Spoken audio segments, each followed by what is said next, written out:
तो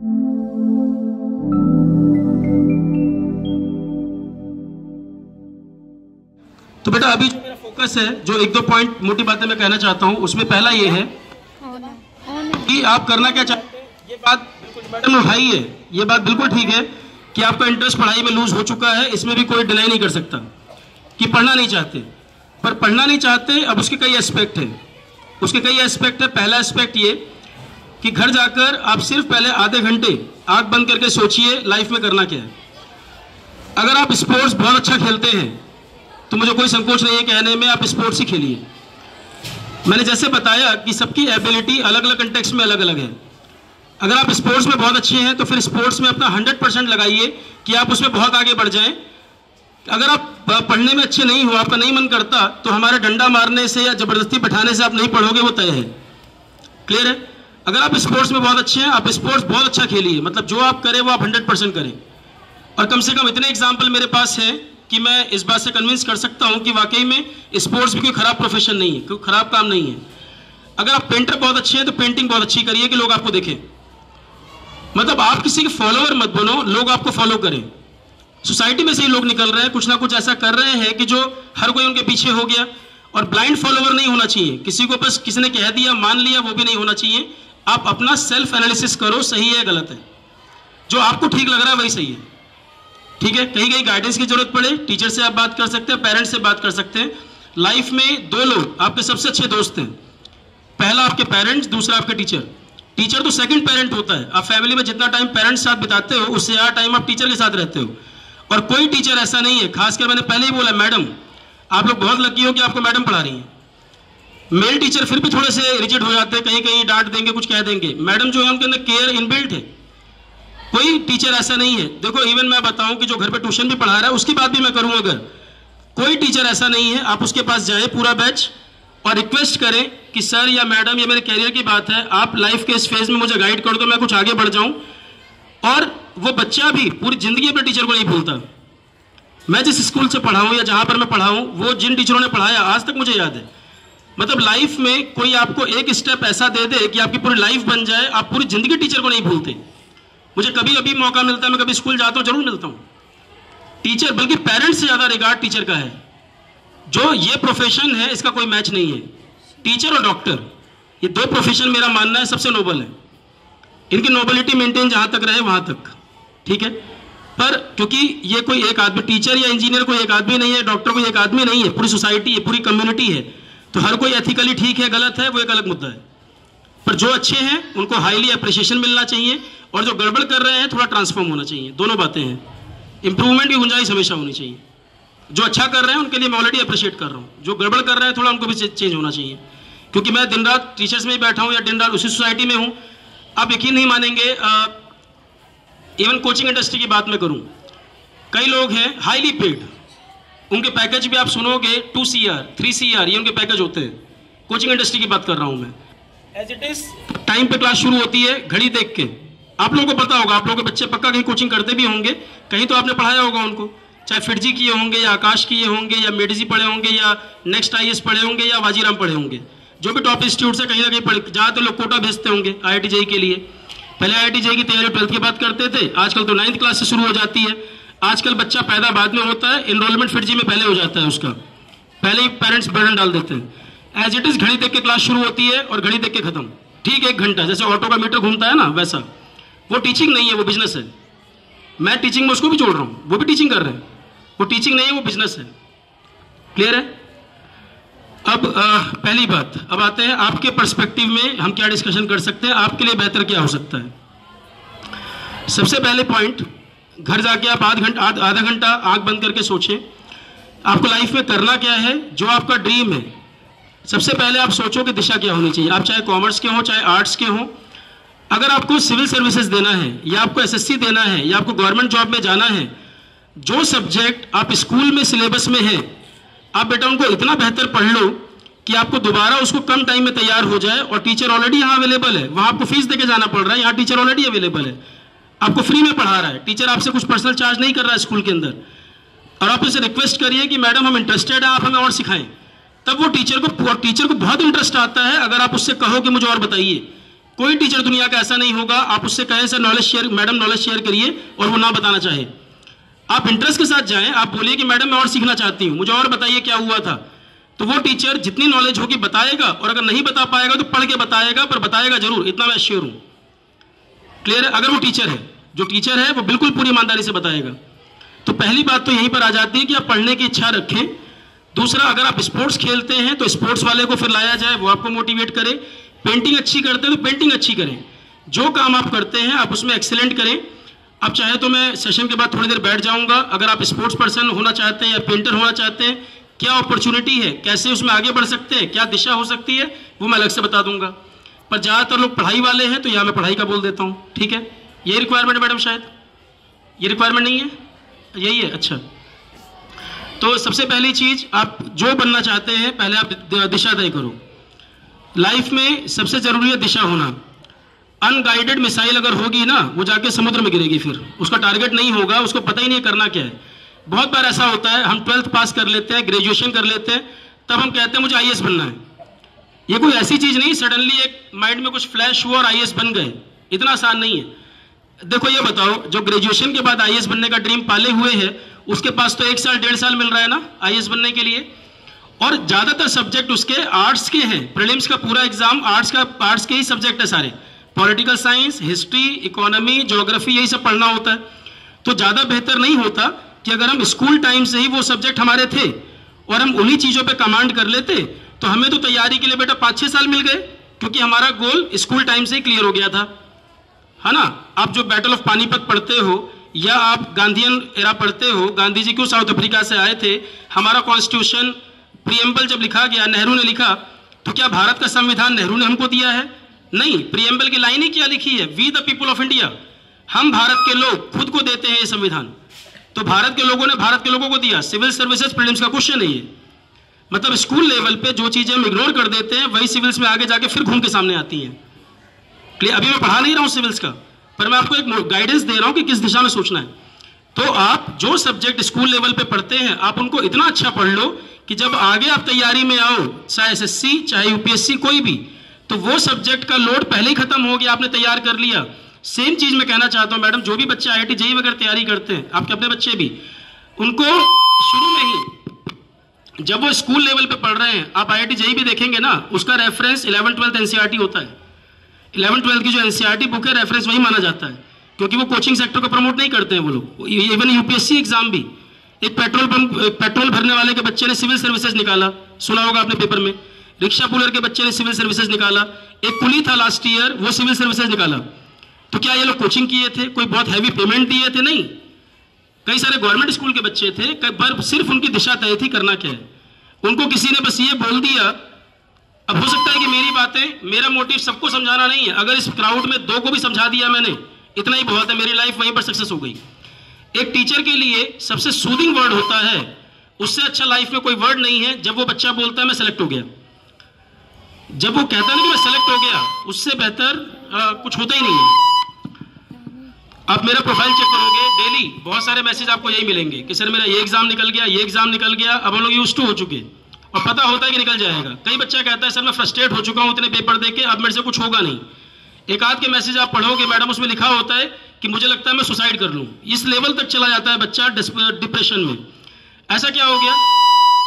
क्या सक्सेस होना ही लाइफ में एकमात्र मोटिव है? जो फेल हो गया क्या वो बेकार है? उसको जीने का अधिकार नहीं है क्या? फेल्योर को हम लोग ऐसे देखते हैं जैसे क्राइम कर दिया।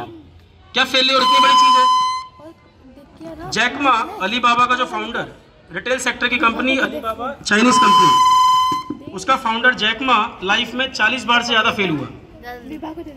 वो बेटा फेल्योर को फेल्योर नहीं कहते, फेल्योर को हम कहते हैं first attempt in learning. Failure आपका एक्सपीरियंस है। स्कूल में फेल का कंसेप्ट क्यों आया? फेल का कंसेप्ट इसलिए आया कि जब आप उस चीज को कमांड कर लो, आप जब तक उसको परफेक्ट ना हो जाओ तब तक आगे मत बढ़ो। पर सोसाइटी ने फेल्योर और सक्सेस 2 ही पैरामीटर बना दिए, बीच में कुछ बनाया ही नहीं कि या तो सक्सेस होती है या फेल्योर होता है। सक्सेस वाले के पीछे सब खड़े हैं कि इस बच्चे को मैंने भी पढ़ाया था, इसको मैंने भी कंट्रीब्यूट किया था। अरे उसकी भी तो कुछ कैपेबिलिटी रही होगी। और जो फेल हो गया उसका क्या? आप इतने लोगों को पढ़ाते हैं, अगर मैं 400 का बैच पढ़ाता हूं या 400-500 बच्चा मैं पढ़ा रहा हूं, तो क्या वो पूरी क्लास सेलेक्ट हो जाती है? उस 4 का क्रेडिट मैं ले रहा हूं। 4 का क्रेडिट मैं ले रहा हूं कि मेरी वजह सेलेक्ट हुआ, पर जो बाकी नहीं हो पाए उनकी जिम्मेदारी किसकी है? क्यों मैंने उनको ऐसा मोटिवेट नहीं किया? क्यों मैंने उनको ऐसा नहीं पढ़ाया कि वो भी सिलेक्ट हो जाते, वो भी कुछ बन जाते? ऐसा क्यों नहीं किया? तो उनकी रिस्पॉन्सिबिलिटी भी मेरी है। और फेल्योर सही मायने में फेल्योर नहीं है, वो भी आपका एक्सपीरियंस है। तो पास्ट में कुछ भी हुआ हो, आप किसी सब्जेक्ट में फेल हो गए हो, आप बिल्कुल ना सोचें कि आप कैपेबल नहीं है। सिर्फ आपने उस समय उस चीज को ध्यान नहीं दिया, इसलिए वो नहीं हो पाई। अब मैं आपको जापानी भाषा यहाँ पे बोलूं कि बेटा ये पढ़ लो और कल पेपर पास कर लेना, कर लोगे क्या? नहीं होगा, मैं भी नहीं कर पाऊंगा, मैं भी फेल हो जाऊंगा। तो क्या बिल्कुल बेकार हो गया? नहीं। जब जो चीज पढ़ लो वो आ जाएगी, जो नहीं पढ़ोगे वो नहीं आएगी। इसमें क्या रॉकेट साइंस है? ठीक है। पर कोई चीज सक्सेस होना या फेल होना वो ये तय करता है कि आपका इंटरेस्ट था या नहीं था, सिर्फ इतना। जिसमें इंटरेस्ट था वहां सफलता मिली होगी, जिसमें इंटरेस्ट नहीं था वहां फेल हो गए होंगे। पर ये पैरामीटर नहीं है जो आपका भविष्य तय करे। आप लाइफ में देखो, इसी बार का सिविल सर्वेंट, उसका इंटरव्यू बहुत अच्छा है। टॉपर्स को नहीं सुनना चाहिए कभी, मैं नहीं मानता। आप सिविल सर्विसेज में भी हम लोग क्या करते हैं, जो टॉपर होते हैं उनको सुनते हैं। टॉपर क्या कहता है? मैंने ये पढ़ा था, ये पढ़ा था, इतनी किताब बता देगा कि आप फ्रस्ट्रेट हो जाओगे। एक नया बच्चा बेचारा पढ़ता नहीं था कभी, 11वीं क्लास में उसका मन किया मैं पढ़ूंगा, और जैसे ही पढ़ने का सोचा यूट्यूब पर टॉपर का वीडियो देख लिया। टॉपर ने क्या कहा? मैं 18 घंटे पढ़ता था। 18 घंटे पढ़ने से किसी का पेपर नहीं निकलता, आगरा में एक सीट बुक हो जाती है। और 18 घंटे पढ़ना भी नहीं चाहिए। क्लियर है? झूठ बोलते हैं ज्यादातर लोग। देखो, हम हमेशा अपने आप को सोसाइटी से अलग दिखाना चाहते हैं। पहले हम बताते हैं कि देखो कितनी बड़ी चीजें हैं और मैं ही ये करा सकता हूं। तो हर आदमी की एक आदत हो गई है कि हमें एक ऑरा मिले, लोग हमें फॉलो करने लगे। क्लियर है? ऑरा बनाना, हर चीज को कठिन बता देना। कुछ लाइफ में कठिन नहीं है, बस आप उसकी तरफ एफर्ट कर सको। कोई काम नहीं है जो टफ है। जब मैं कह रहा हूं कि 12th में, मैं नाम नहीं लूंगा, उस जो सिविल सर्विसेज निकाला है उसकी परसेंटेज थी 55% 12th में। लास्ट ईयर वो IAS में था, इस बार वो IAS में हो गया। इस बार IAS है। कभी मौका मिलेगा तो मैं ला के मिला भी दूंगा आपको। इंजीनियरिंग सर्विसेज में जो जॉब कर रहे हैं, रेलवे वगैरह में जो टॉपर्स रहे हैं, वो आपको ज़्यादा बेहतर बताएंगे स्कूल टाइम पे, क्योंकि मैं उनकी स्टोरी बोलूँ उससे अच्छा है कि वो खुद ही बता देंगे कि किस तरह से वो ग्रो किए, कैसे अचीव किए, वो सारा शेयर करेंगे आपसे। स्कूल मुझे परमिट करेगा मैडम तो मैं बिल्कुल अपने लेवल पे जो कर पाऊंगा करूंगा। और अगर कहीं किसी सब्जेक्ट में भी आपको लगता है कि मेरी हेल्प हो सकती है या मैं उन लोगों को लेकर आऊँ, क्योंकि पूरी टीम है मेरे पास, तो मतलब BRC का साइंटिस्ट भी है, सब लोग अवेलेबल है। अगर लगता है कि कहीं पर इन बच्चों के लिए हेल्प है तो मैं चाहता हूँ कि वो जो बैरियर है प्राइवेट और गवर्नमेंट का वो बीच से हट जाए। इन बच्चों के मन में कभी ये ना आए कि प्राइवेट स्कूल वालों को तो सिल्वर स्पून मिला हुआ है बाई बर्थ, क्योंकि उनके पेरेंट्स कैपेबल हैं और हमको नहीं मिल पा रहा। ये नहीं होना चाहिए। और अगर मैं गलत नहीं हूँ तो मुझे लगता है कि शायद हम चाहे सिविल सर्विसेज में हो या IPS हो या गवर्नमेंट स्कूल टीचर हो, शायद हम अपने बच्चे को गवर्नमेंट स्कूल में पढ़ाना चाहते हैं या नहीं पढ़ाना चाहते हैं। एक मैं इस पर ही बात करना चाहता था, शायद नहीं या शायद हाँ, दोनों पॉसिबिलिटी है। वो तो इंडिविजुअल लेवल पर डिपेंड करेगा। तो मैडम ऐसा क्यों है कि सब कुछ गवर्नमेंट स्कूल में इतना अच्छा है तो हम अपने बच्चे को गवर्नमेंट स्कूल नहीं भेजना चाहते? कुछ तो ऐसी कमी हमें लगती होगी। हम अच्छा करते हैं, हम तो अच्छा करते हैं, पर क्या हम गवर्नमेंट स्कूल में क्यों नहीं भेजना चाहते? क्या दिक्कत है? ये भी तो बच्चे किसी के बच्चे हैं। मेरा बच्चा होगा, मैं आज कमिट करता हूँ मेरा बच्चा गवर्नमेंट स्कूल में ही पढ़ेगा। मैं दावे से कहता हूँ, सोशल मीडिया पे भी जा रहा है और 2 लाख लोग मेरी बात सुन रहे हैं। मेरी वाइफ चाहती है कि वो देहरादून में पढ़े, नहीं भेजूंगा मैं देहरादून, गवर्नमेंट स्कूल में पढ़ेगा। मैं सीधे कमिट करता हूँ। पर उसको दिशा देने का काम मेरा होगा, उसको गाइड करने का। और सिर्फ उसको नहीं, आप भी मेरे ही बच्चे हैं, आपको भी दिशा देने का काम मेरा है। मैं आपको अपनी ID भी दूंगा, नंबर भी दे दूंगा। आपको जहां परेशानी आए, जब मैं क्लास में होऊंगा तो मैं फ़ोन रिसीव नहीं कर पाऊंगा, पर जिसके भी मिस कॉल पड़े होते हैं मैं जरूर कॉल बैक करता हूं। एक दिन में रिप्लाई नहीं होगा तो 2 से 3 दिन में मिल जाएगा। आप फ़ोन नंबर भी नोट कर लें। इवनिंग बैच को मैं दे के भी गया हूँ, ID वगैरह सब बता के गया हूँ। मैं आपके स्कूल में आया था, मैं 2 दिन पहले मंडे को, तो इस प्रकाश जी ने बताया था, तो मैंने बच्चों को वही मोटिवेट किया। तो मेरी तरफ से कोई परेशानी नहीं होगी। आप पेरेंट्स को कन्विंस ना कर पाए, वो मैरिज के लिए 24 साल की एज में फोर्स करना शुरू कर देते हैं। और क्या कहेंगे कि लड़का अच्छा मिल जाए, डोरी सिस्टम। अरे ऐसा सोसाइटी हम क्यों नहीं बना रहे कि लड़का दहेज दे? लड़कियों ने तो बहुत दहेज दे दिया लड़की के पेरेंट्स ने, लड़का दहेज क्यों नहीं दे सकता? ये कहीं लिखा है किताब में क्या? तो ये कल्चर किसने बना दिया? सती सिस्टम जब फॉलो होता था पहले तो उस समय की सोसाइटी मानती थी यही सही है, पर बाद में लोगों का जब अपलिफ्टमेंट हुआ, लोगों का कंसाइंस जागा, तो लोगों को लगा ये गलत है, तो चेंज हो गया। बली पर बली सिस्टम हिंदुज्म में ही पहले होता था, धीरे धीरे काफी जगह खत्म हो गई चीजें। विधवा रीमैरिज पहले लोग देखते थे क्राइम है ये, आज तो कोई प्रॉब्लम नहीं है, इसमें क्या दिक्कत है? इंटरकास्ट मैरिज, इसमें क्या दिक्कत है यार? जब बच्चा पैदा होता है क्या वो हिंदू मुस्लिम सिख ईसाई सोच के पैदा होता है? क्या वो आधार कार्ड लेके पैदा होगा? नहीं। तो इसमें ये सब हमारे मानसिक बीमारी है, ये सोशल एविल है, ये बीमारी से कम नहीं है। डायबिटीज, कैंसर, एड्स, इससे ज्यादा बड़ी बीमारी ये है जो सोसाइटी में फैली हुई है। मंदिर मस्जिद पे लड़े जा रहे हैं। अरे मरने के बाद तुम्हें क्या मिलेगा किसको पता है? मरने के बाद कुछ नहीं मिलेगा, बेवकूफ बनोगे, क्योंकि बुद्धा ने कहा था there is no after life. Buddha को लोगों ने नास्तिक कह दिया था। क्लियर है? भगत सिंह ने कहा why I am an atheist, उनकी बुक है, खुद को नास्तिक बोलते थे। बुद्धा की थ्योरी है कि पुनर्जन्म नहीं है, जैनिज्म में है कंसेप्ट, बुद्धिज्म में नहीं है। क्लियर है? स्टीफन हॉकिंग इतना बड़ा फिजिक्स का एक्सपर्ट जो यूनिवर्स की बातें करता था, उसकी लास्ट किताब पे उसने जब मरने वाला था तो यही लिखा there is no after life. तो उसने पूरी लाइफ में एक्सप्लोर किया, पूरी बॉडी उसकी हैंडीकैप थी। आप लोग तो अच्छे खासे काबिल बच्चे हो, उसका तो 80% बॉडी पैरालाइज था, तो भी आप देखो पूरी दुनिया जानती है उसको। उसने लिखा था लास्ट बुक में there is no after life, कुछ लाइफ के बाद कुछ नहीं है। तो जो अच्छी खासी खूबसूरत जिंदगी मिली है उसको बर्बाद कर रहे हैं, टेररिस्ट बन जा रहे हैं कई लोग कि आगे हमको स्वर्ग मिलेगा, नरक मिलेगा। किसने देखा है? और नहीं मिला अगर, उस बात की प्रोबेबिलिटी कम है, क्या मिलेगा? जो है पहले उसको ठीक कर लो। पता लगा ये भी नहीं मिला, ये भी नहीं मिला, बेवकूफ और बन गए, सोचोगे पहले अच्छा कर लेते। तो मतलब पहले भी रो रहे थे, आज भी रो रहे हो, हमेशा ही बेवकूफ बन रहे हो। क्लियर है? जो प्रेजेंट है वही आपका है, पास्ट आपके हाथ में नहीं, फ्यूचर आप कंट्रोल कर सकते हो प्रेजेंट को ठीक करके।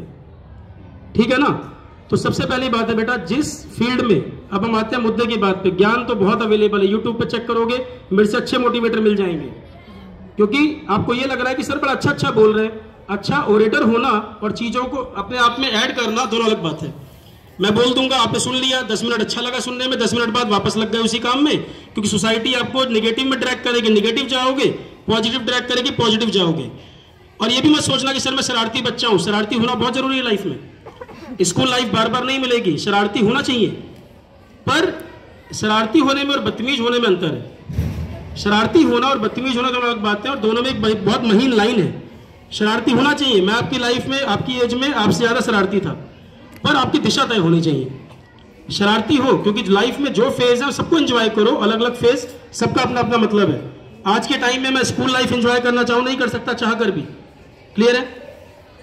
सब कुछ करो पर दिशा तय हो, आपका फ्यूचर उससे कंप्रोमाइज नहीं होना चाहिए। मुद्दा ये है कि आपको अपने पास डिसीजन पर रिग्रेट नहीं होना चाहिए।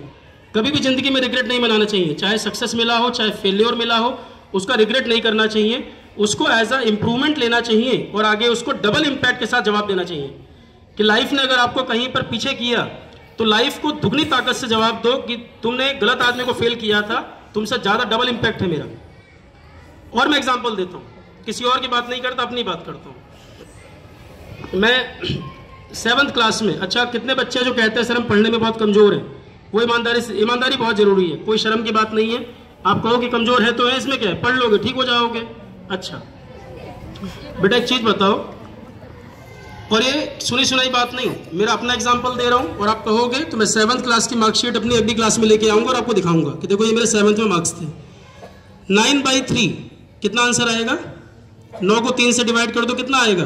3 आ जाएगा। Very good. अगर मैं इसको लिखूं ऊपर 6 + 3/3, अब कितना आएगा?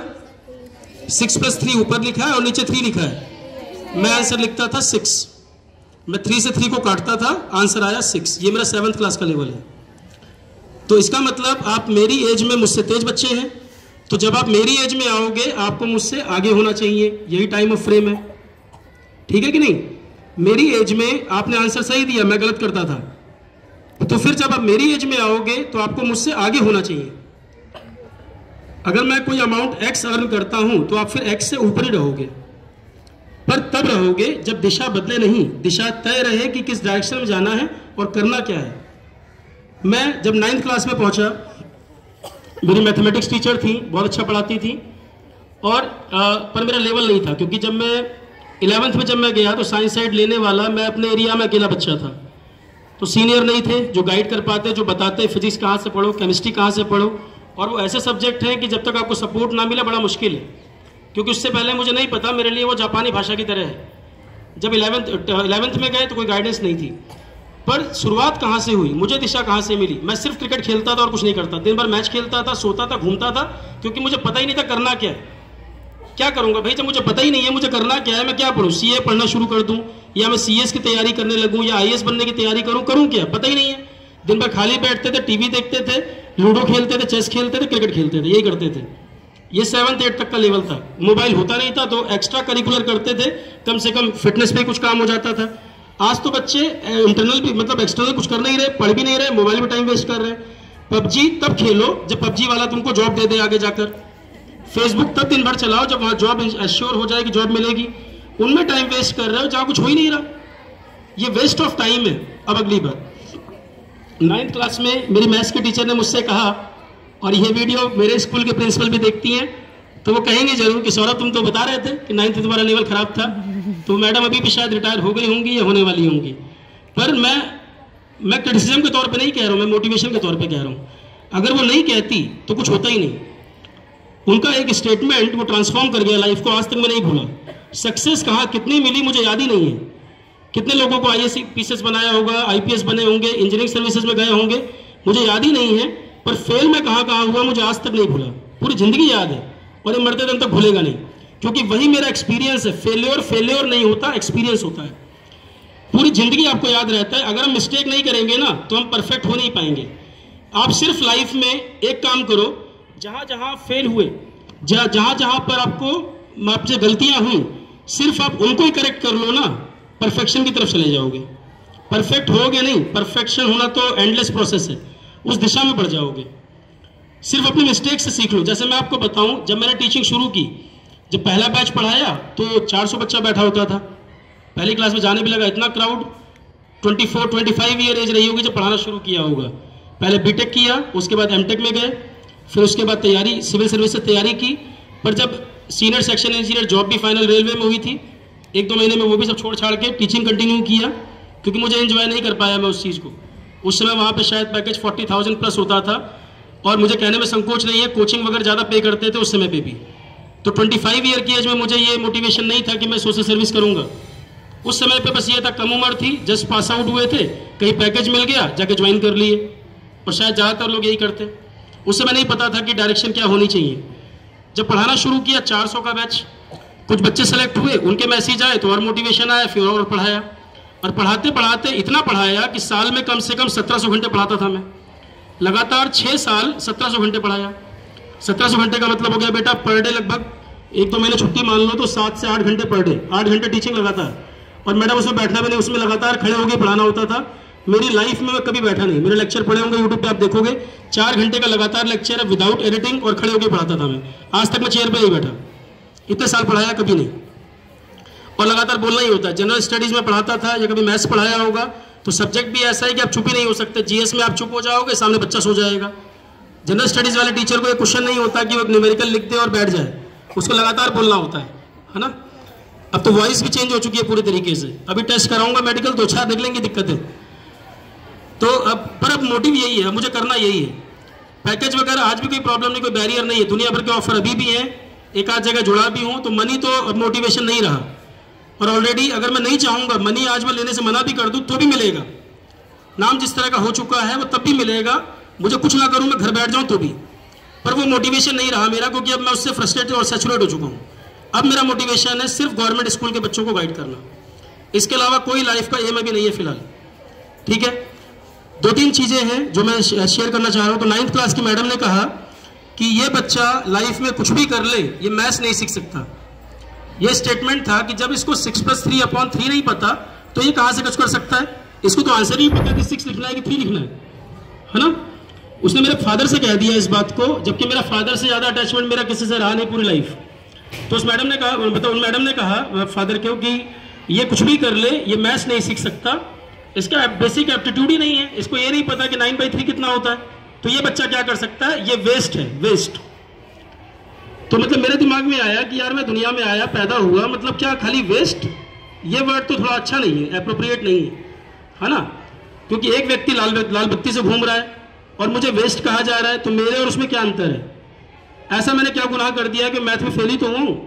क्या मुझे मतलब बिल्कुल जान दे देनी चाहिए? छोटे लेवल पे बच्चे का दिमाग ऐसा ही होता है, बहुत जल्दी वो फ्रस्ट्रेट हो। अच्छा, आजकल डिप्रेस होना, फ्रस्ट्रेट होना, नर्वस हो जाना, ये सब चीज़ें बहुत आ गई हैं। इनको लाइफ से निकालकर डस्टबिन में फेंक दो। एक गोल्डन लाइफ मिली, उसको एंजॉय करो। किस बात का नर्वसनेस? जिसने तुमको भेजा है उसने तुम्हारा दाल रोटी का इंतजाम करके भेजा है। लाइफ कैसी होगी ये आप डिसाइड करोगे, कोई और आपके लिए डिसाइड नहीं कर सकता। ठीक है, तो बात मैं कर रहा था कि 9th क्लास में उन्होंने बोला कि ये कुछ भी कर ले, ये मैथ्स नहीं कर सकता, वेस्ट है, ये फेल होगा। 10th में ये फेल है, 12th भी फेल हो जाएगा।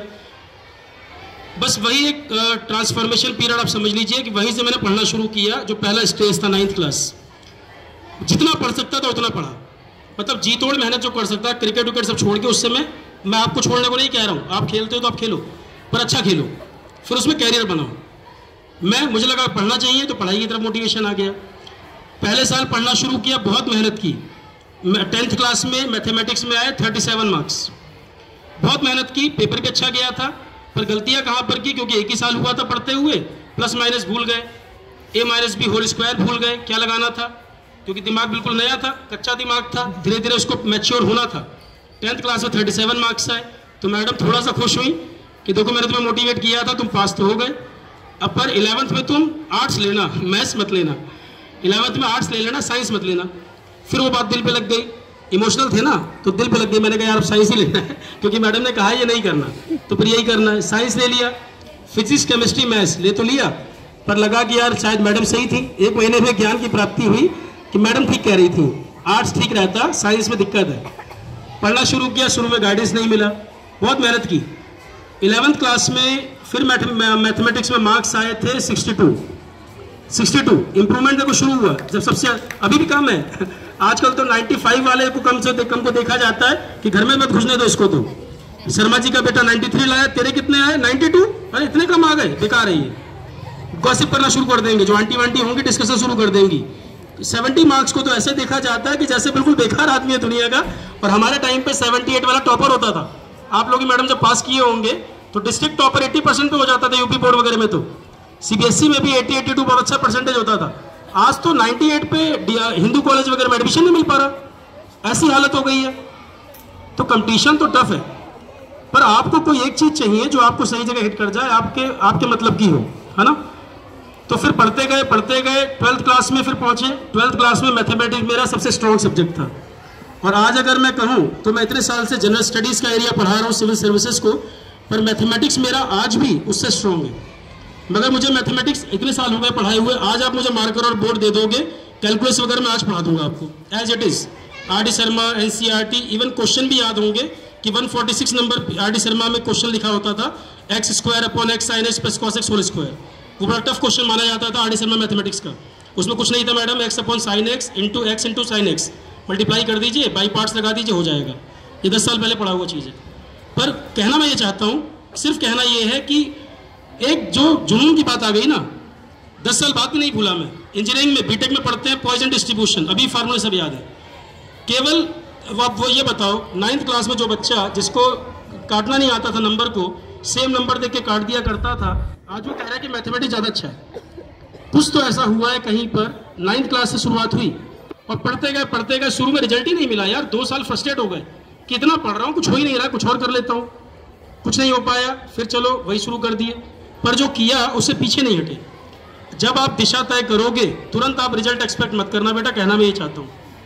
आज आप घर जाके डिसाइड करोगे आपको लाइफ में क्या करना है, फिर आप उसके लिए प्रयास शुरू करोगे।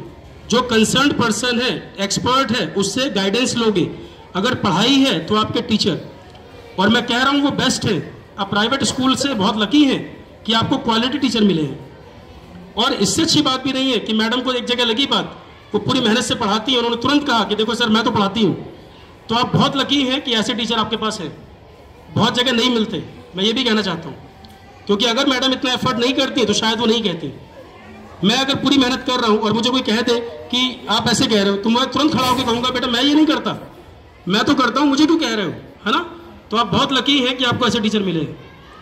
पर अब आपकी जिम्मेदारी है कि आप यूटिलाइज कितना कर पा रहे। मैडम तो हमेशा पढ़ाएंगी, पर आप उस समय पर जिस बैच में आप हैं, क्या मैडम से आप वो चीज़ अचीव कर पाए। टीचर को बड़ा खराब लगता है अगर किसी बैच को वो अपना पूरा कंटेंट डिलीवर ना कर पाए। बहुत हर्ट होता है ना मैडम दिल में कि ये बैच चला गया, मुझे इसको ये भी पढ़ा देना चाहिए था। ये बड़ा खराब फीलिंग आती है। तो ये आपकी जिम्मेदारी है कि आप ईमानदारी से पढ़ें।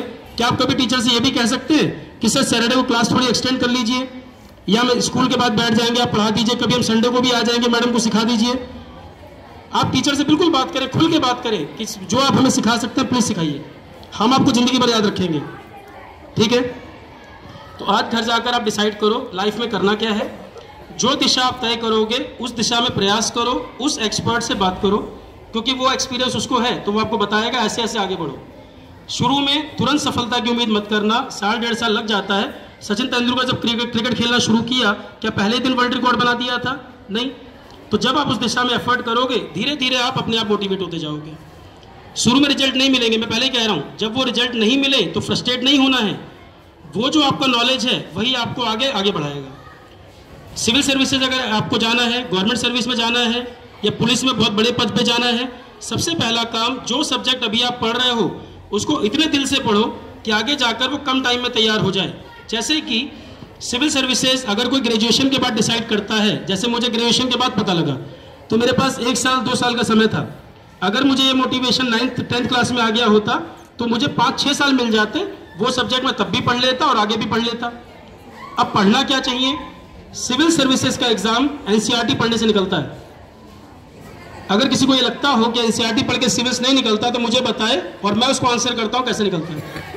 एनसीईआरटी पढ़ने से ही सिविल सर्विसेज निकलता है। जो बुक्स आप पढ़ रहे हो बेस्ट किताबें हैं। सिविल सर्विसेज वालों की स्टार्टिंग में एनसीईआरटी से करता हूं। सबसे अच्छी किताबें हैं वो। जिन लोगों ने उन किताबों को डिजाइन किया है वो बेवकूफ लोग नहीं है, ज्यादातर प्रोफेसर्स हैं, ज्यादातर पीएचडी हैं, उन चीजों के एक्सपर्ट्स हैं।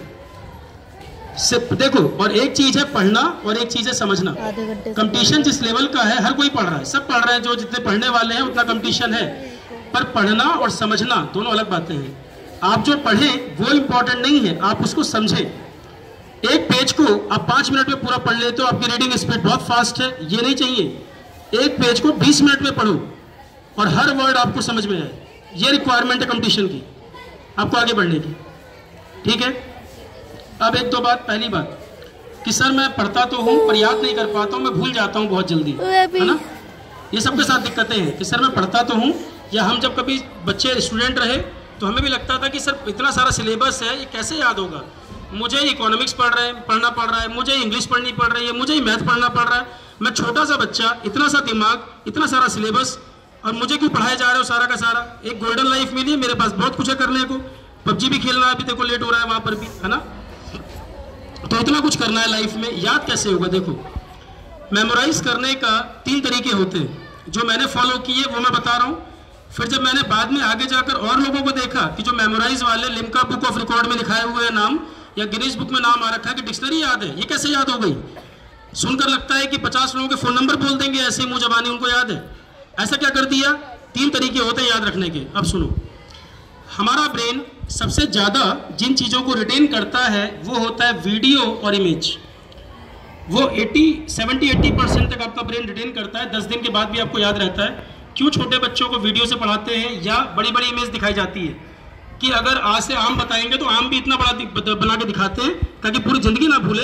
आंख बंद करके सोचोगे आज भी नर्सरी की किताब का आम तुमको याद है, क्योंकि तुमको इमेज और वीडियो से बताया गया है ना। ब्रेन हमारा सबसे ज्यादा याद रखता है वीडियो या इमेज। बेटा जो भी आप पढ़े, अगर मान लो आप दिन में 4 घंटे पढ़ते हो या आप 3 घंटे पढ़ते हो, सबसे इंपॉर्टेंट है रेगुलरिटी। आप अगर आज से एम बना, 18 घंटे नहीं पढ़ना पड़ता। कंपटीशन में लोग क्या कहते हैं 18 घंटे पढ़ते तब निकलता है एग्जाम, कोई जरूरत नहीं है 18 घंटे पढ़ने से उतना। अगर आप 2 घंटे पढ़ सकते हैं या आप 3 घंटे पढ़ सकते हैं या आप 4 घंटे पढ़ सकते हैं। आपकी अभी तक पढ़ने की आदत नहीं थी, शुरू में 1 घंटा पढ़ो, फिर 2 घंटा पढ़ो। जब चीजें समझोगे ना आपको और इंटरेस्ट आएगा। अभी आपको इंटरेस्ट इसलिए नहीं आता क्योंकि आपको उनके बारे में डर है कि मैं पढ़ूंगा और मुझे आएगा नहीं। पहले ही आपने डर बना लिया। आपने कभी स्विमिंग नहीं सीखी और मैं कहूँ जरा तैर के दिखा दो, सीख लोगे क्या? नहीं।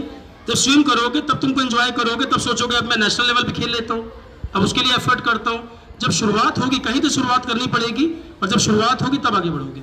शुरुआत पहले करो, चाहे वो आज ही का दिन हो, ठीक है। आज ही बढ़िया नारियल वाले फोड़ के और अपना टीका लगा के शुरू करो पढ़ना, कहने का मतलब ये है, ठीक है। अब अगला पॉइंट सुनो। तो मैंने बताया मेमोराइज कैसे करना है। एक गोल तय हो गया, सबसे पहले आपने आंख बंद करके सोचा मुझे लाइफ में करना क्या, गोल तय हो गया। अब उस गोल की दिशा में आगे बढ़ना है। उस एक्सपर्ट से या तो बात करो, पढ़ाई है तो मैडम से बढ़िया गाइड आपको कोई नहीं कर सकता, और कम से कम यहाँ मुझे टीचर्स का लेवल देख के मुझे अंदाजा है इस बात का कि यहाँ से बढ़िया गाइडेंस भी नहीं मिल रहा होगा। जो टीचर अपने लेवल पे अच्छा कर रहे हैं उनको बिल्कुल आप फॉलो करिए, आप उनसे पूछें, वो आपको वो सब बताएंगे जो उन्होंने लाइफ में किया। वो खुद आपको पर्सनली बताएंगे कि बेटा मैं टीचर कैसे बनी या मैं आगे कैसे बढ़ी, मेरे सर्कमस्टांसेस क्या थे, ठीक है। कुछ लोगों को ये भी लग रहा होगा कि सर का बैकग्राउंड बड़ा अच्छा होगा, फादर बड़ी अच्छी जॉब में रहे होंगे। कुछ नहीं है। 11th क्लास से मैं होम ट्यूशन पढ़ाता था। जहाँ मैं रहता हूँ लक्ष्मीनगर के आसपास 4 किलोमीटर के आसपास दूरी पड़ती है इंद्रप्रस्थ इनक्लेव, शायद यहीं आसपास में हरगोविंद इनक्लेव, इंद्रप्रस्थ इनक्लेव। एक सीए थे, उनका बच्चा था, और एक और थे बिजनेसमैन थे, उनका बच्चा था। तो मैं होम ट्यूशन पढ़ाता था 2004 में, और मैं वहाँ से पैदल आता था 4 किलोमीटर पढ़ाता था, फिर 4 किलोमीटर वापस जाता था, क्योंकि किराया भी उस समय 8-10 रुपये तो किराया लगता ही रहा होगा। और कितना रुपए मिलते थे? एक ट्यूशन के मिलते थे 150 रुपीज़ पर आवर, एक के मिलते थे 130 रुपीज़ पर आवर। कोई मुझे दिक्कत नहीं डिस्क्लोज करने में। आप मेरे से बिल्कुल कुछ भी पूछे मैडम, मैं सारी चीज़ें शेयर करने को तैयार हूँ। पर्सनल लाइफ हो चाहे प्रोफेशनल लाइफ हो, मुझे कोई दिक्कत नहीं है, क्योंकि शेयर नहीं करूँगा, मैं चला जाऊँगा तो वो एक्सपीरियंस लोग सीख नहीं पाएंगे, वो मेरे साथ ही चला जाएगा अदरवाइज। तो 280 रुपीज़ पर आवर मिलते थे, महीने का लगभग 11,000 रुपये मिलता था। 2004-5 की बात होगी। 4-5 महीने पढ़ाया मैंने, फिर एक कॉलेज में एडमिशन ले लिया 12th के बाद, मैथमेटिक्स ऑनर्स। जो 9th क्लास में बच्चा मैथ्स नहीं जानता था, वो मैथमेटिक्स ऑनर्स में एडमिशन ले लिया। 3-4 महीने पढ़ाया होगा। फादर मेरे रिटायर हुए जब मैं 11th में था, रिटायर हो गए, क्योंकि बड़ी फैमिली थी, 8 लोग थे, 3 बहनें और 5 लड़के। हम 8 भाई बहन, जिसमें सबसे छोटा मैं था। तो जब 2002 में फादर रिटायर हो गए तो मैं पहुंचा 11th क्लास में। साइंस साइड ले रखी तो 11th क्लास थी। कोचिंग एफोर्ड नहीं कर सकते थे, क्योंकि फिजिक्स की कोचिंग की फीस उस समय पे 500 रुपीज़ पर मंथ हुआ करती थी। आज का मुझे नहीं पता कितना है, 500 उस टाइम पे था। कुछ बड़े नाम हुआ करते थे, फिजिक्स से लोकल टीचर पढ़ाते थे, मैं अफोर्ड नहीं कर सकता था। 1-2 टीचरों से बात की, मैथमेटिक्स उन्होंने 200 रुपीज़ पे अलाउ कर दिया था मुझे पढ़ने के लिए। विजय गौड़ सर पढ़ाते थे, उनके पास मैं पढ़ा कुछ टाइम, अभी पता नहीं है नहीं, मुझे इस समय का पता नहीं। तो वहाँ से शुरू किए, 4-5 महीने पढ़ाया होगा। फिर एक रिलेटिव है, वो बीटेक करने लगे, तो उन्होंने कहा कि यार तू बीटेक कर ले, इंजीनियरिंग एक तरीका होता है पढ़ने का, वो कर ले। एक दिशा मिली। 3-4 महीने पढ़ा के शायद 30,000 रुपये इकट्ठा हुए थे। फिटजी की फीस थी उस समय 48,000। तो मैं दिल्ली में अफोर्ड नहीं कर सकता था, फिर मैं लखनऊ गया। लखनऊ में कोचिंग होती थी, वहाँ पढ़ा, क्योंकि उसकी फीस थी 32,000। उसकी फीस 32,000 थी, और 4 महीने में 30,000 में इकट्ठा कर पाया था, कुछ फैमिली ने दिए इंतजाम करके, तब जाके बीटेक की तैयारी वहाँ से की। वहाँ पे भी पढ़े, पहले साल बहुत मेहनत की, कुछ नहीं हुआ, फिर अगले साल पढ़े, तब कुछ हुआ। क्लियर है? वहाँ से बीटेक किया, फिर एमटेक की दिशा मिली, फिर पढ़ाना शुरू किया, तो पैसा भी आने लगा, एक दिशा मिल गई, बढ़ते चले गए। 12th तक का तो ऐसे ही रहा, मतलब इसी तरह से, कुछ पता ही नहीं था करना क्या है, चीज़ें बदलती गई, एफर्ट करते गए, पर एफर्ट नहीं छोड़ा। ज़्यादा कुछ एनालिसिस नहीं किया कि प्रोज और कॉन्स क्या होंगे, आगे जाके लाइफ किधर जाएगी, इतना कोई मैंने कैलकुलेशन नहीं कर रखा था, क्योंकि मैंने कुछ डिसाइड नहीं किया था कि मैं नासा का डायरेक्टर बनूंगा आगे जाकर। इतना कुछ कैलकुलेशन नहीं किया था, जो ठीक लगा वो करते गए, एफर्ट नहीं छोड़ा कहीं पर भी, जो अपॉर्चुनिटी मिली वो किया। तो अब आप ये नहीं कह सकते कि सर हम तो बिल्कुल बेकार हैं, वेस्ट है, या हम सरकारी स्कूल में पढ़ते हैं। मैं आप ही की तरह सरकारी स्कूल से पढ़ा, कोई स्पेशल ऐसा कुछ नहीं किया। तो आप सब काबिल हैं, एक बच्चा भी कमज़ोर नहीं है, सिर्फ दिशा नहीं है। सबसे पहले दिशा आपकी क्लियर होनी चाहिए, लाइफ में करना क्या है। दिशा जब मिलेगी तब प्रयास शुरू होगा। प्रयास शुरू में सफलता नहीं देगा, पर निरंतर प्रयास गारंटी है कि सफल बनाएगा। पूरी बात का समरी ये है। अगली बात, मेमोराइज कैसे करना है। 3 चीज़ें। जब आप पढ़ें, अगर मान लो आप 3 घंटे पढ़ते हो, जो मैं सिविल सर्विसेज वालों को बोलता हूँ, इंजीनियरिंग सर्विस वालों को बोलता हूँ, वही आपको बोल रहा हूँ। हमारा ब्रेन एक बार में कंसंट्रेट करता है 50 मिनट्स के लिए, 50 मिनट के कंसंट्रेशन बनता है। जब सुबह आप पढ़ने बैठते होगे या कभी भी, स्टार्टिंग का आधा घंटा चीज़ें बहुत तेज याद होती हैं, पर 1 घंटे के बाद लगता है कि पहले ऐसे करके बैठे थे, थोड़ी देर में किताब ऐसे हो गई, थोड़ी देर में किताब ऐसे हो गई। यही होता है, सो जाते हैं पढ़ते पढ़ते ही। वो आपकी गलती नहीं है, बॉडी का लिमिटेशन है। 50 मिनट तक कंसंट्रेशन बनता है हमारा। तो आप पहली बार जब पढ़ने बैठो, आप 1.5 घंटे के आसपास पढ़ो। 1.5 घंटे के बाद सिर्फ 10 मिनट के लिए आंखें बंद करो और एक बार विजुलाइज करो कि मैंने 1.5 घंटे में क्या पढ़ा। समझना सबसे इंपॉर्टेंट है, समझना। विजुलाइजेशन, आंख बंद करके 10 मिनट एक बार विजुलाइज कर लिया, जिंदगी भर नहीं भूलोगे। मैंने अभी जो क्वेश्चन बताया, क्योंकि मैंने विजुलाइज किया है 10 साल पहले, आज तक याद है। लिम्का बुक ऑफ रिकॉर्ड वाले यही करते हैं। ये 80% तक दिमाग में रिटेन रहता है। जो मैडम बच्चे IIT JEE की तैयारी वगैरह कर रहे हैं, उनके लिए भी इंपॉर्टेंट है ये। इतने फार्मूले उनको पढ़ने पड़ते हैं, भूलते जाते हैं। विजुलाइजेशन मतलब पढ़ना नहीं, रीडिंग नहीं, उसको पढ़ने के बाद मेमोराइज करना। क्योंकि ब्रेन आपका अपने आप में कंप्यूटर है, थोड़ा समय देना पड़ेगा स्टोर करने के लिए। उसमें भी रैम लगी हुई है, रैम वैसी नहीं, नेचुरल रैम, तो उसको भी थोड़ा समय चाहिए स्टोर करने के लिए। आप उसको टाइम दोगे नहीं। एग्जाम में क्या करते हो, आंख बंद करके सोचते हो कि क्या था पढ़ा तो था, और आपका ब्रेन आपको रिप्लाई करता है C और D दोनों ड्राइव ब्लैंक है, तो पूछ क्या रहे हो, स्टोर तो कुछ किया नहीं, जवाब क्या पूछ रहे हो। और अगर स्टोर किए होते तो सी ड्राइव से जवाब आता कि देखो तुमने यहाँ पर ये स्टोर किया था बेटा, ये आंसर है, लिखो। ठीक है ना, एग्जाम में बहुत होता है, आंख बंद करके सोचते हैं पढ़ा तो सब था, याद ही नहीं आ रहा, क्योंकि आपने समझा नहीं और ब्रेन को समय नहीं दिया सोचने के लिए। एक बार ब्रेन में स्टोर हो गया तो भूलोगे नहीं। दूसरे नंबर पे आता है कि जो आप पढ़े उसको लिखे। लिखे मतलब सारा नहीं लिखना। जैसे आप मुझे कहो कि सर ये पूरा पेज है, याद करके सुना दीजिए, मुझे लाइफ में याद नहीं हुआ। मैं सिर्फ एक चीज़ करता रहा, रफ पेपर हमेशा रखता था अपने साथ। तो रफ में क्या होता था कि मैंने ये एक पेज पढ़ा, अगर मुझे 1 ही घंटा पढ़ना है तो मैंने वो पूरा पेज पढ़ा। जितने कंक्रीट वर्ड्स हैं, जितने कोर वर्ड्स हैं जो मैं एग्जाम में लिखना चाहता हूँ, याद रखना चाहता हूँ, सिर्फ उन शब्दों को मैं पेपर पे लिख लेता था। जैसे फोटोसिंथेसिस, पहली बार सुनने में बड़ा अजीब लग रहा है, 2 बार हाथ से लिख लो, कभी नहीं भूलेगा। क्लोरोफिल नहीं समझ आया, स्टोमेटा क्या होता है, ट्रांसपिरेशन क्या होता है, सिर्फ एक बार हाथ से लिख दोगे, जिंदगी भर नहीं भूलोगे। इकोनॉमी पढ़ते हो, जीडीपी क्या होता है, जीएनपी क्या होता है, आरबीआई की पावर्स क्या होती है, कुछ भी नहीं। एक बार उसको समझ लिया जाए, उसको पेपर पे रफ पे ऐसे लिख देना चाहिए। ये लगभग 50% रिटेन रहता है। विजुलाइज किया हुआ 80%, लिखा हुआ 50%। तीसरे नंबर पे आता है रीडिंग, जो खाली 10 से 15% रिटेन रहता है। पढ़ो और भूलो। आप अखबार को याद नहीं कर सकते, पढ़ते हो और भूलते हो, ठीक है ना। पहले पे विजुअलाइजेशन, जो पढ़े 10 मिनट विजुअलाइज करें। दूसरे पर जो पढ़े रफ पॉइंट को लिख लें। तीसरे पर आता है रीडिंग और भूलना। ये सीक्वेंस है पढ़ने का। कैसे आप याद रख सकते हैं, इफेक्टिव आउटपुट कम टाइम में कैसे आ सकता है, दैट इज द वे। ठीक है। दूसरा, जब आप कोई चीज़ पढ़े, जैसे क्लास में कोई सब्जेक्ट चल रहा है, मैंने जब पढ़ाया मेरी स्किल ये रही है, मैं कभी भी पढ़ाते समय लिखता नहीं था। कोई भी टॉपिक है हमें उसको 3 बार रिपीट करना चाहिए।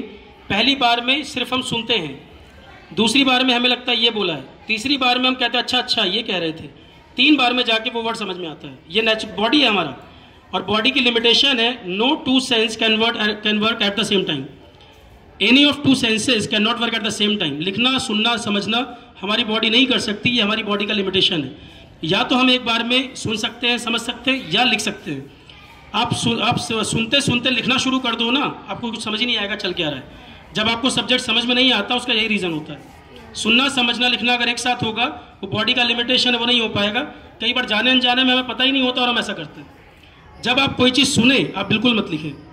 पूरी चीज़ समझ में आ जाए, सारी की सारी समझ में आ जाए, फिर उसके बाद हम नोट्स बनाएं। जैसे मैं पढ़ाता था, मैं बोर्ड पे लिखता था। आप मेरे यूट्यूब के वीडियो भी देखोगे, मैं बोलते समय लिखता नहीं। तो पूरा समझ में आ जाए, फिर बोर्ड पे लिखा होगा, बिना दिमाग लगाए कॉपी कर लो, ठीक है। और अगर पॉसिबल हो तो मैं तो इस समय ओपनली सब लोगों से कह रहा हूँ, चाहे वो ब्यूरोक्रेट है, चाहे वो सिविल सर्वेंट है या टीचर है, तो मैं कह रहा हूँ कि अगर आधा घंटा भी दिन में मिलता है तो जो आपकी नॉलेज है, जो आपका एक्सपीरियंस है, आप यूट्यूब वगैरह पे वीडियो की फॉर्म में जरूर शेयर कर दें। कम से कम वो चीज़ें और लोगों को पहुँचे जो आपने किया, जो स्ट्रगल किया। और मैंने एक प्लेटफॉर्म भी शुरू किया है, आरोहन नाम से। तो arohanedu.com उसकी साइट भी है, फ्री प्लेटफॉर्म है, किसी तरह के कोई चार्जेस नहीं है। यूट्यूब लेक्चर सारे फ्री अवेलेबल है। unacademy.com की जो एक ऐप है, उस पर स्पेशल क्लासेस सारी फ्री लेता हूँ मैं, कोई चार्जेस नहीं होते उसके भी, पर वो हायर लेवल के हैं। जब जरूरत पड़ेगी आपके लिए मैं सारा प्रोवाइड करूँगा। मेरे किसी भी प्रोग्राम के लिए सिंगल पैनी भी नो नीड टू पे, कहीं पर भी आपको पे करने की जरूरत नहीं है। कोई मेरे नाम पे भी कहे तो भी गलत है। आपको किसी तरह का कोई चार्ज कहीं नहीं लगाना, ना मैं चार्ज लेता हूँ ना मुझे जरूरत है। जो भी मैं गवर्नमेंट स्कूल के लिए इनिशिएटिव लूँगा, 0 चार्ज होंगे। और सारे जो भी मैं कर पाऊँगा, अगर मुझे पढ़ाने भी आना है तो मुझे कोई चार्ज नहीं चाहिए, मुझे उसकी जरूरत भी नहीं है। नीड मेरी पूरी हो चुकी है और ग्रीड एंडलेस है, ठीक है। तो ज़्यादा अच्छा है कि नीड पर ही लिमिट हो जाए, ग्रीड तो कुछ हो नहीं सकता, ठीक है। तो ये हो गया याद कैसे रखना है। एक स्टोरी मैं छोटी सी और शेयर करना चाहता हूँ। हिस्ट्री के टीचर भी होंगे यहाँ पर, तो वो स्टोरी बताए भी होंगे आपको। ये गौतम बुद्धा राजा शुद्धोधन के लड़के थे। कपिलवस्तु के जो शाक्य ट्राइब थी उसी के राजा थे। और उससे मैं राजा कंसेप्ट कोई आज का राजा नहीं होता था, बहुत लेविश लाइफ जीने वाला, छोटी छोटी ट्राइब्स होती थी, उनके राजा थे। तो सिद्धार्थ जब पैदा हुए, उनके बेटे लुम्बिनी, नेपाल में पड़ता है अभी ये एरिया। एक सन्यासी आया, सुनी होगी आपने कहानी बहुत लोगों ने। तो सन्यासी ने कहा, पर इस कहानी में समझना क्या है वो मैं कहना चाह रहा हूँ। उस सन्यासी ने कहा कि ये बेटा जो आपका है ये सन्यासी हो जाएगा आगे जाकर। कोई बाप नहीं चाहेगा कि बेटा सन्यासी हो जाए। तो वो राजा क्या करते थे कि जब भी ये शहर में कभी घूमने निकले, सब कुछ अच्छा अच्छा माहौल दिखे कि इसको दुख पता ही ना हो कि होता क्या है, तो वो हर जगह अच्छा अच्छा माहौल बना होता था। जब कहीं जाते थे तो उनको लगता था सब अच्छा चल रहा है। एक बार जब निकले शहर में घूमने तो उन्होंने 4 दृश्य देखे, 4 सीन्स, जिन्होंने बुद्धा की लाइफ को ट्रांसफॉर्म किया। एक देखा बूढ़ा, एक डेड बॉडी, एक सन्यासी और एक बीमार, बूढ़ा, मृत, बीमार और सन्यासी, ये 4 दृश्य देखे। अब उनको लगा कि संसार में दुख तो है, समस्याएं तो हैं, अभी तक तो पिताजी ने माहौल अच्छा बना रखा था, लगता था सब बढ़िया चल रहा है, ठीक है। 29 ईयर्स की एज में उनका घोड़ा था कंटक, उस पर बैठे और 29 ईयर्स की एज में घर छोड़ के चले गए। जो उनकी एक्चुअल मदर थी, जिन्होंने जन्म दिया था, उनका नाम था महामाया, और उनके बर्थ के बाद कुछ टाइम के बाद उनकी डेथ हो गई। फिर उनकी फॉस्टर मदर थी, सौतेली माँ थी, प्रजापति गौतमी। मैडम लेट तो नहीं हो रहा है? हाँ, प्रजापति गौतमी, तो ये उनकी फॉस्टर मदर थी, सौतेली माँ थी। तो 29 ईयर्स की एज में घर छोड़ के चले गए। 6 साल तक मेडिटेशन सीखा। उनको कुछ पता नहीं था करना क्या है, बस लगा था कुछ करना है, ये नहीं पता करना क्या है। 2 टीचर थे, एक का नाम था अलारा कलमा और एक का नाम उड्डक रामपुत्ता, ये उनका नाम था, उड्डक रामपुत्ता। 2 टीचर थे। तो 6 साल तक मेडिटेशन सीखते रहे, ना ही सीए बन पाए, ना ही गेट निकला, ना ही आईएएस निकला, ना सिविल सर्विसेज निकला। फ्रस्ट्रेट हो गए बुद्धा। फिर वो चले गए गया, बिहार में जो एरिया है गया, वहां चले गए, पीपल ट्री के नीचे बैठ गए और आंखें बंद करके ध्यान लगाना शुरू किया। सिर्फ ध्यान लगाया और ध्यान लगाते लगाते वो उस डेप्थ में पहुंच गए, उनको हुआ सेल्फ रियलाइजेशन, जिसको हम कहते हैं इनलाइटनमेंट। सेल्फ रियलाइजेशन कुछ और नहीं है। बुद्धा ने 6 साल तक जिस ज्ञान को बाहर ढूंढा कि बाहर कोई मुझे ज्ञान दे दे, कोई बाहर से खरीद लिया जाए ज्ञान, कोई अंदर इंड्यूस कर दे ज्ञान को, ऐसा कुछ हुआ नहीं। जब वो पीपल ट्री के नीचे बैठे, खुद को सेल्फ इंट्रोस्पेक्ट किया, अपने अंदर खंगाला ओशियन को, तब जाके मोती ढूंढ के निकाला, वही इनलाइटनमेंट था, वही उनके ज्ञान की प्राप्ति थी बुद्धा के। क्लियर है? तो ज्ञान उनको बाहर मिला कि अंदर मिला? अंदर। एक्चुअल चीज जो हमारे अंदर है, हम उसको देखते ही नहीं, हम बाहर ढूंढते रहते हैं कहां से क्या मिलेगा। बाहर कुछ है ही नहीं, सब कुछ अंदर है। सेल्फ रियलाइजेशन, क्यों मैंने कहा था आंख बंद करके एनालाइज किया करो, यही बुद्धा ने किया था। जो आप पढ़ो, क्योंकि टीचर ने उनको गाइड किया, रास्ता दिखाया, किया बुद्धा ने खुद। कोच क्या कर सकता है? आपको गाइड कर सकता है, करना आपको खुद ही है। तो आंख बंद करके बुद्धा ने केवल ध्यान लगाया और सारी चीज मिल गई जो टीचर ने गाइड किया था। टीचर को नहीं मिल पाई थी, स्टूडेंट को मिल गई। विराट कोहली का कोच विराट कोहली जितना आगे नहीं गया, विराट कोहली उससे आगे गया, पर डायरेक्शन तो कोच नहीं दिया। क्लियर है? तो टीचर दिशा दे सकता है, उसका आउटकम क्या निकल के आएगा वो आप तय करोगे। कहने का मतलब ये, तो जैसे हिरन होता है, पूरी जिंदगी उसको एक महक आती है, ढूंढता रहता है यहाँ वहां कहां से महक आ रही है। लास्ट में पता चलता है कि कस्तूरी मेरे अंदर था, मेरे अंदर थी वो जो स्मेल का सोर्स है, और ढूंढ बाहर रहा था। तो आप हर कोई काबिल है, कोई बच्चा ऐसा नहीं जो कह दे सर मैं बड़ा वीक स्टूडेंट हूं, मुझे नहीं आता, ऐसा कुछ नहीं है। जिस दिन पढ़ लोगे आ जाएगा। गाइडेंस चाहिए, जहां पर आपको लगता है मैं गाइड कर सकता हूं या टीचर गाइड कर सकते हैं, आप उनसे बिल्कुल पूछिए और अधिकार से पूछिए, आपका अधिकार है पूछना। कोई डरने की जरूरत नहीं है, कोई हेजिटेट करने की जरूरत नहीं है। डॉक्टर को बीमारी नहीं बताओगे, बीमारी बताने में डरोगे, डॉक्टर इलाज कहां से करेगा? टीचर को परेशानी नहीं बताओगे, टीचर किस दिशा में बताएगा? बताओ। तो ये आपकी जिम्मेदारी है, आप पूछे, और टीचर की जिम्मेदारी है कि वो आपको बताएं, और बिल्कुल बताएंगे। ठीक है, पूरी बातें यहां तक। अब उसमें बेटा घुमा भी दो मोबाइल, और बच्चे भी आ जाएंगे उसमें, तो जो क्वेरीज वगैरह वो भी हम ले लेंगे। अब आप मुझे बताएं इतनी चीजों में आप और क्या पूछना चाहते हैं, जो भी आपका कंसर्न हो। कोई ऐसा कंसर्न हो कि आप यहाँ ना पूछ पाए, थोड़ी देर में अवेलेबल रहूंगा, पूछ लेना। कोई ऐसी समस्या खुल के पूछे, कोई हेजिटेट नहीं करना है, ताकि वो सारे लोगों को पता लगे। बैठे रहिए, बैठे रहिए बेटे।